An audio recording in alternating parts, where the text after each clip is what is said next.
জেনজিরা যে মানে কতটা সক্ষম কিংবা আসলে তারা আমাদের কত বড় সম্পদ সেটা তো আসলে তারা জুলাই আগস্টে নিজেদের একদম বুকে তাজা রক্ত দিয়ে সেটি প্রমাণ করেছেন। জেনজি বা জেনারেশন জেড আমার কাছে মনে হয় এরা তো দুরন্ত। এই নির্বাচনটাকে জেনজিদের নির্বাচন বলা যায়, কারণ তারাই যেহেতু সমসাময়িক মানে রানিং স্টুডেন্ট, হ্যাঁ তারাই বেশি ভোটার। আমাদের ঢাকা বিশ্ববিদ্যালয়ের 40,000 ভোটারদের মধ্যে প্রায় 90% আমি বলবো জেনারেশন জেডে যারা আছে আমাদের আছি। জেনজি দেখতে কেমন? জেনজি দেখতে দেখতে আমাদের চেয়ে লড়াকু। ঢাকা বিশ্ববিদ্যালয় কেন্দ্রীয় ছাত্র সংসদ নির্বাচন, ডাকসু নির্বাচন। আপনারা জানেন যে এই নির্বাচন ঘিরে ঢাকা বিশ্ববিদ্যালয় এলাকাসহ সোশ্যাল মিডিয়া পাড়া এবং বিভিন্ন গণমাধ্যমে নানা আলোচনা সমালোচনা চলছে। এই ডাকসু নির্বাচন কি জেনজিদের নির্বাচন বলা যায়? জেনজিদের নির্বাচন বলা যায় একটি অর্থে, কেননা এই ডাকসু নির্বাচনে যারা ভোটার, যারা ভোট দেবেন তাদের অধিকাংশই আসলে জেনজি প্রজন্মের। যে প্রজন্মটির নাম আমরা উচ্চারণ করেছিলাম জুলাই গণঅভ্যুত্থানে, যে প্রজন্ম নিয়ে নানা চুলচেরা বিশ্লেষণ আলোচনা চলেছে, সেই প্রজন্মের আকাঙ্ক্ষা আসলে কি এবং এই ডাকসু নির্বাচনকে ঘিরে তারা আসলে কি ভাবছেন, সেই বিষয়গুলো আজকে একটু জানার চেষ্টা করব।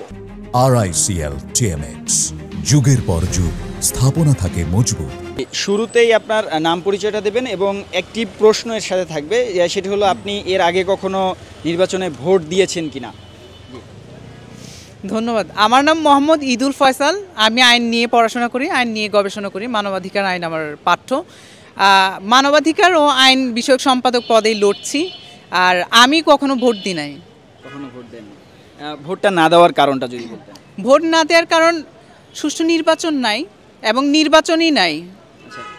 এবারের যে ডাকসু নির্বাচন, এটি কি আপনার প্রথম ভোট দিবেন এই নির্বাচনটা হতে যাচ্ছে কিনা? হ্যাঁ, আমি ভোট নিব এবং প্রার্থীও একই সাথে ভোট নিব দুটাই।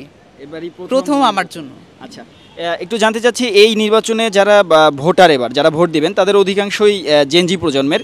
এই জেনজি প্রজন্মের আকাঙ্ক্ষা এবং তারা যে প্রথম ভোট দিচ্ছে এ ব্যাপারে একটু বলবেন, আসলে আমেজটা কেমন? জেনজি বা জেনারেশন জেড আমার কাছে মনে হয় এরা তো দুরন্ত। যাদেরকে আমরা ভেবেছিলাম মানুষ ভেবেছিল যে মনে হয় এরা কিছু করতে পারবে না, যে সারাক্ষণ মোবাইল টিপে আর কোনো কাজ নাই। কিন্তু জুলাই আগস্ট গণঅভ্যুত্থানে আমরা দেখেছি কি স্বতঃস্ফূর্তভাবে কোনো মত পথ পরিচয় কোনো কিছু দ্বিধা দ্বন্দ্ব না করে তারা বের হয়ে আসছে। কারণ তারা তাদের চোখের সামনে দেখেছে তার ভাই বন্ধু একজন মানুষ রক্তাক্ত হচ্ছে, গুলি খেয়ে পড়ে যাচ্ছে। সুতরাং বের হওয়া ছাড়া আর কোনো উপায় ছিল না। এই মানবিক যে বোধ এটা তাদের মধ্যে জাগ্রত আছে। জেনজিরা যে মানে কতটা সক্ষম কিংবা আসলে তারা আমাদের কত বড় সম্পদ সেটা তো আসলে তারা জুলাই আগস্টে নিজেদের একদম বুকে তাজা রক্ত দিয়ে সেটি প্রমাণ করেছেন। নির্বাচনটাকে জেনজিদের নির্বাচন বলা যায়? এই নির্বাচনটাকে জেনজিদের নির্বাচন বলা যায়, কারণ তারাই যেহেতু সমসাময়িক মানে রানিং স্টুডেন্ট, হ্যাঁ তারাই বেশি ভোটার। তো আমি তাদেরকে অনেক দোয়া এবং ভালোবাসা জানাবো এবং একই সাথে আহ্বান জানাবো যে তারা যাতে। আপনার পক্ষ থেকে একজন প্রার্থী হিসেবে জেনজিদের জন্য আপনার মেসেজটা কি থাকবে, যেহেতু আপনি তাদের সিনিয়র? উপদেশ বলবো না, মেসেজটা আসলে কি থাকবে? না, আমার আসলে তাদের উপদেশ দেওয়ার স্পর্ধা আমার নেই। আমি সবসময় তাদের থেকে শেখার চেষ্টা করেছি, এখনও করছি।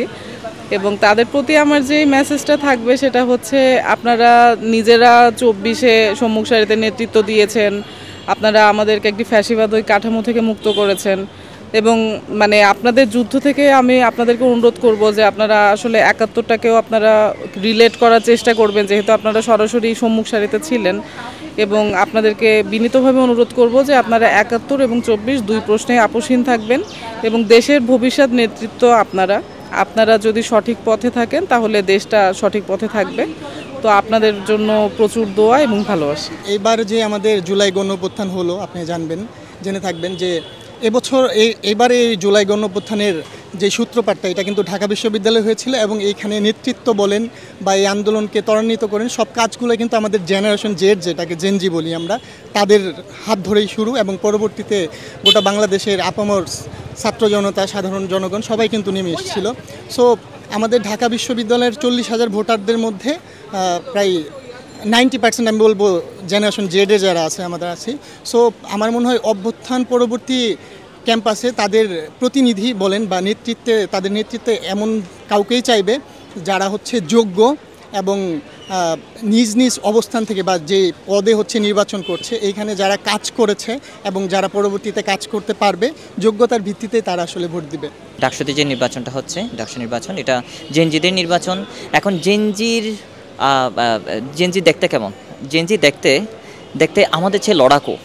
আমরা দীর্ঘ সময় ধরে আমরা লড়াই করে আসছি। এই জেনজিরা দেখিয়ে দিয়েছে কীভাবে হাসিনাকে পতন ঘটাতে হয়, তারা কীভাবে তার রেজিস্ট্যান্সটা গড়ে তুলেছে। এই জেনজিরা লড়াই করেছে, তারা তাদের ভেস্ট নাই, তাদের কোনো গুলি নাই, তাদের হেলমেট নাই, তারা একটা একটা টেবিল বা আমাদের স্পিড ব্রেকার বা মানে ডিভাইডার, এই ডিভাইডারগুলোকে তারা কীভাবে অস্ত্র সমেত ব্যবহার করে এবং পাথর বা আপনার গুলতিকে কীভাবে অস্ত্র হিসেবে ব্যবহার করে লড়াই করতে হয় তারা তা দেখিয়ে দিয়েছে। 2024 সালে যে গণঅভ্যুত্থান, এই গণঅভ্যুত্থানে তারাই নেতৃত্ব দিয়েছে, তারাই আমাদের আসল হিরো।